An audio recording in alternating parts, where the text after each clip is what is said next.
So, sir, why a student should opt for this subject? Ma'am I would say why not. ऐसा क्या reason है कि हम political science ना लें?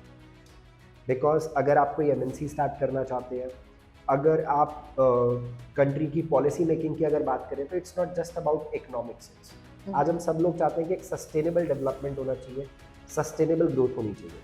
सो पॉलिटिकल साइंस ऐसे वर्ल्ड लीडर्स को क्रिएट कर रहा है जो एनवायरनमेंट और ह्यूमैनिटी को या हमारे ह्यूमन रिसोर्स को उतना ही इंपॉर्टेंस दे रहे हैं जितना आपके लिए आपका economic growth. So this is the best subject जिसमें हम एक इंक्लूसिव अप्रोच लेकर चल सकते हैं।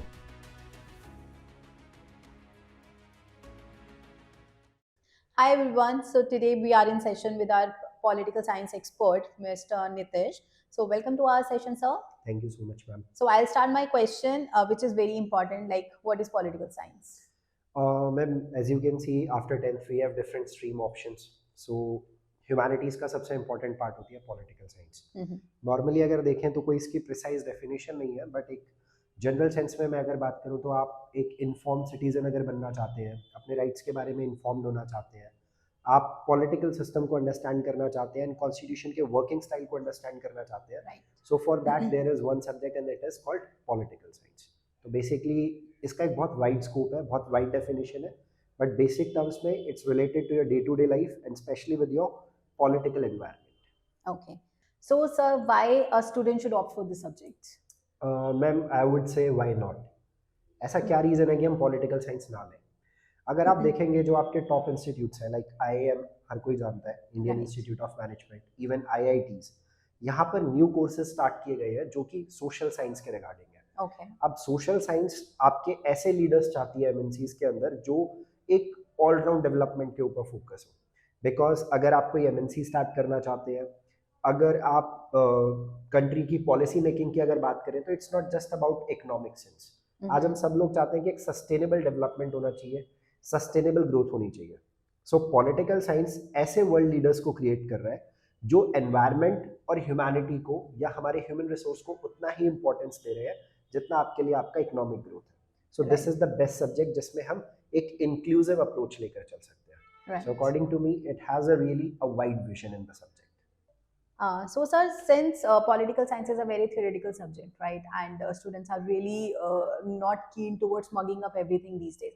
So, how we can overcome this situation and help students in this mugging up and theoretical subject? बहुत सिंपल चीज़ है। आज के डेट में कंसेप्ट बेस्ड लर्निंग हर सब्जेक्ट में यूज़ किया जा रहा है, and I think practical approach इसके लिए सबसे बेस्ट पार्ट है। हम लोग अगर बात करें कि जब 11th की पॉलिटिकल साइंस को हम स्टडी करते हैं, so it is like a political vocabulary. आप ऐसे वर्ड्स से फेस करते हो या उनके बारे में जानने को मिलता है जो आपने आज से पहले कभी नहीं सुने। कुछ लोगों को फ्रेटर्निटी का मतलब नहीं पता है, सेकुलरिज्म की मीनिंग क्लैरिटी नहीं है, या किस तरीके से डिफरेंस है इंडियन सेकुलरिज्म में और वेस्टर्न सेकुलरिज्म में, कम्युनिज्म क्या होता है, सोशलिज्म क्या होता है। तो आई मस्ट से सबसे पहले हमें बच्चों की पॉलिटिकल वोकैबुलरी को बहुत ज़्यादा इंप्रूव करना पड़ेगा। अगर वो चीज़ करी तो while they are reading something तो उस टाइम पे उनके पास एक क्लैरिटी रहेगी।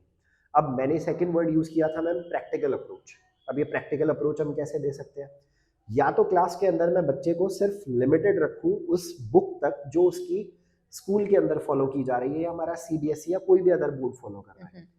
प्रैक्टिकल वो तब क्रिएट होगा जब मैं उस बच्चे को डे टू डे लाइफ कोई न्यूज़ अगर आ रही है, कोई इवेंट या इंसिडेंट हो रहा है, तो वो कैसे रिलेट करता है, उसकी बैकग्राउंड क्या है, उसका हिस्ट्री क्या है, या गवर्नमेंट जब कोई पॉलिसी क्रिएट कर रही है या कोई न्यूज़ बेसिकली रिलीज हो रहा है तो उसके पीछे इंटेंशन क्या है। तो आपको वो हिडन एजेंडा को अंडरस्टैंड करना है। अगर आप ऐसा कर सकते हैं तो that is called a practical approach in political science. आप इजीली चीज़ों को अंडरस्टैंड करेंगे, क्योंकि अभी जो कॉन्वर्सेशन आप और मैं कर रहे हैं एग्जैक्टली शायद से हमें वर्ड याद नहीं होगा, बट हमारा जो सेंस है वो हम दोनों को पता है कि आपने मुझसे क्या क्वेश्चन करे और मैं कहना क्या चाहता था। सो सेम तरीके से जब आप चीज़ों को, पॉलिटिकल साइंस को अपने इस वर्ल्ड के साथ, जिसको हम कंटेम्प्रेरी वर्ल्ड अगर मैं एक तरीके से वर्ड यूज करूँ, हर एक छोटे से छोटी और बड़े से बड़ी ऑर्गेनाइजेशन के साथ मैं कनेक्ट कर सकता हूँ, उनके पीछे के इंटेंशंस को अंडरस्टैंड कर सकता हूँ, मोटिव अंडरस्टैंड कर सकता हूँ, तो मेरे लिए सब्जेक्ट मगअप करने की जरूरत नहीं होगी। मैं इसको बहुत कंसेप्ट के साथ अंडरस्टैंड कर पाऊंगा। So that is the way जिसके थ्रू ये प्रॉब्लम बहुत ही ज़्यादा सॉर्टेड है। Okay, sir. So I've seen that in the recent times there is like younger generation is very inclined towards politics, but as a subject they are not ready to take it. So what could be the reason behind that? Ma'am, एक बहुत famous कहावत है, भगत सिंह हर कोई चाहता है पर पर पड़ोसी पड़ोसी के के घर घर में। में।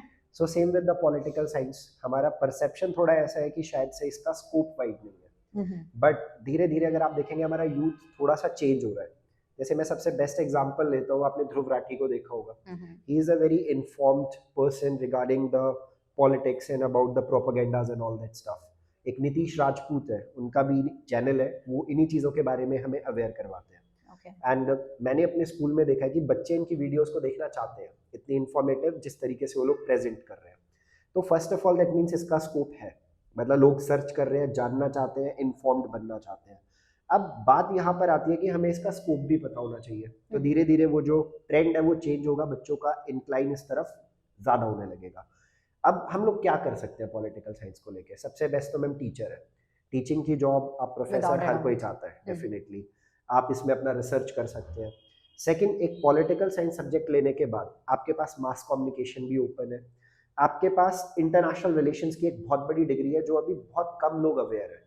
और ये इंटरनेशनल रिलेशंस, मैं दोबारा यही बात कहना चाहता हूँ कि प्राइवेट सेक्टर में भी बहुत मैटर करता है। जैसे आपने Tata institute of social sciences के बारे में सुना होगा। यहाँ से अगर जो बच्चा पॉलिटिकल साइंस या इंटरनेशनल रिलेशंस में डिग्री कर रहा है, तो आज हमारी जो पॉलिटिकल पार्टीज हैं या कुछ इंपॉर्टेंट इन्फ्लुएंसर्स हैं, इनकी अपनी खुद की ऑर्गेनाइजेशंस हैं जहाँ पे इनको पॉलिटिकली इन्फॉर्म्ड लोगों की जरूरत है। तो that's why I can say कि अगर आप स्कोप के लिए रिसर्च करेंगे, so there is a wide base, okay. And धीरे धीरे आप देखना कि बच्चों के अंदर वो शिफ्ट आने लगेगा। आपने जो सेशन मेरे साथ किया, आपने जो मुझे स्टार्टिंग में अपना पर्पस बताया, उसका यही था कि हम बच्चों को अवेयर करें कि इसकी इम्पोर्टेंस क्या है, आप कैसे एक सब्जेक्ट से आगे चल के एक अपना करियर बेसिकली डिसाइड कर सकते हैं। तो धीरे धीरे वो ट्रेंड हम लोगों की वजह से डेफिनेटली चेंज जरूर होगा, और जो आपका इनिशिएटिव है वो डेफिनेटली सक्सेसफुल होगा इसमें। Let's hope for the best.